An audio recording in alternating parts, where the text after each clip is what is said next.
கர்த்தருடைய பரிசுத்த நாமத்திற்கு மகிமை உண்டாவதாக. இன்று ஆதியாகமம் 40ஆம் அதிகாரம் 1 முதல் 23 வசனங்களில் இருந்து சொப்பனம் என்ற வார்த்தையை மையமாக கொண்டு தியானிக்க போகிறோம். இந்த அதிகாரத்தில் என்ன வேத வார்த்தை உள்ளது என்பதை சுருக்கமாக காண்போம். எகிப்து ராஜாவுக்கு விரோதமாய் பானபாத்திரக்காரனும் சுயம்பாகியும் குற்றம் செய்தார்கள். இதனால் இவ்விரண்டு பிரதானிகள் மேலும் பார்வோன் கடும் கோபம் கொண்டு யோசேப்பு வைக்கப்பட்ட சிறைச்சாலையிலே காவல் பண்ண வைத்தார்.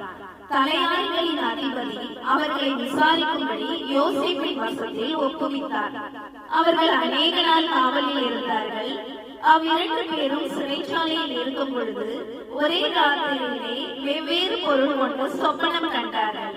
காலமே யோசேப்பு அவர்களிடத்தில் போய் அவர்களை பார்க்கும் பொழுது அவர்கள் கலங்கி இருந்தார்கள். உடனே யோசேப்பு, உங்கள் முகங்கள் துக்கமாய் இருக்கிறது என்ன என்று கேட்டான். அதற்கு அவர்கள், சொப்பனம் கண்டோம், அதன் அர்த்தத்தை சொல்லுகிறவன் ஒருவனும் இல்லை என்றார்கள். அதற்கு யோசேப்பு, சொப்பனத்திற்கு அர்த்தம் சொல்லுதல் தேவனுக்குரியதல்லவா, அவைகளை என்னிடத்தில் சொல்லுங்கள் என்றான். அப்பொழுது பானபாத்திரக்காரன், ஒரு திராட்சை செடியிலே 3 கொடிகள் இருந்தது. அது துளிர்த்து பூக்கள் மலர்ந்து அதில் குலைகள் பழுத்த பழங்களாய் இருந்தது. நான் அந்த பழங்களை பறித்து அவற்றை பாத்திரத்தில் பிழிந்து அந்த பாத்திரத்தை பார்வோனுடைய கையிலே கொடுத்தேன் என்று தன் சொப்பனத்தை சொன்னான். அதற்கு யோசேப்பு, அந்த 3 கொடிகளும் 3 நாளா, இன்னும் 3 நாளைக்குள்ளே பார்வோன் உன் தலையை உயர்த்தி உன்னை மறுபடியும் உன் நிலையிலே நிறுத்துவான். இதுதான் அதன் அர்த்தம். நீ வாழ்வடைந்திருக்கும் பொழுது என்னை நினைத்து என் காரியத்தை பார்வோனுக்கு அறிவித்து என்னை விடுதலையாக்க வேண்டும் என்றான். சுயபாகிகளின் தலைவன், நானும் என் சொப்பனத்தில் 3 வெள்ளை கூடைகளை என் தலையின் மேல் இருக்க கண்டேன். மேற்கூடையிலே கொஞ்சம் கொஞ்சம் பலகாரங்கள் இருந்தது. என் தலையின் மேல் கூடையில் இருந்தவைகளை பறவைகள் வந்து பட்சித்தது என்றார். அதற்கு யோசேப்பு, அந்த 3 கூடைகளும் 3 நாளா, இன்னும் 3 நாளைக்குள்ளே பார்வோன் உன் தலையை உயர்த்தி உன்னை மரத்திலே தூக்கி போடுவார். அப்பொழுது பறவைகள் உன் மாம்சத்தை தின்னும் என்றார். 3ஆம் நாள் பார்வோனுடைய செல்வ நாளாய் இருந்தது.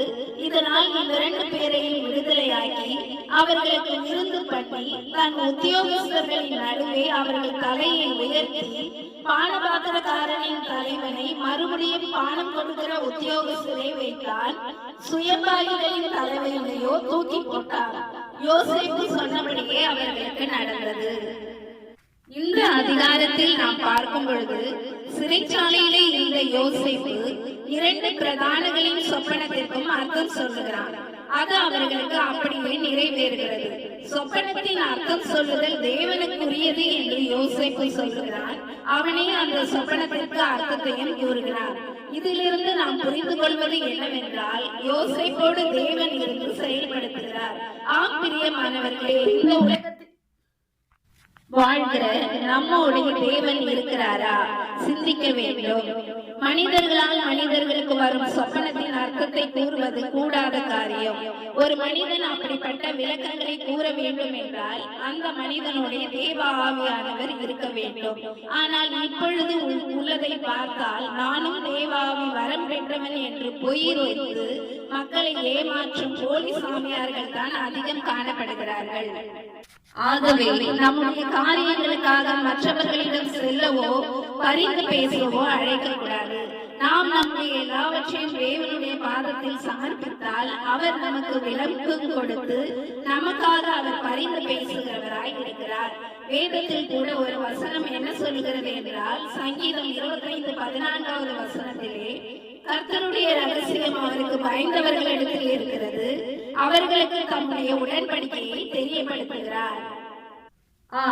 இந்த உலகத்தில் நாமும் யோசேப்பை போல முதலாவது கர்த்தருக்கு பயந்து நம்முடைய எல்லா காரியங்களையும் செயல்படுத்தும் பொழுது ஆண்டவரும் நம்முடன் இருந்து தம்முடைய ரகசியத்தை நமக்கு தெரியப்படுத்தி நம்முடைய காரியங்களை வாய்க்க செய்வார். ஆமென். தொடர்ந்து பாருங்கள், ஆசீர் பெறுங்கள், சப்ஸ்கிரைப் செய்யுங்கள். நன்றி.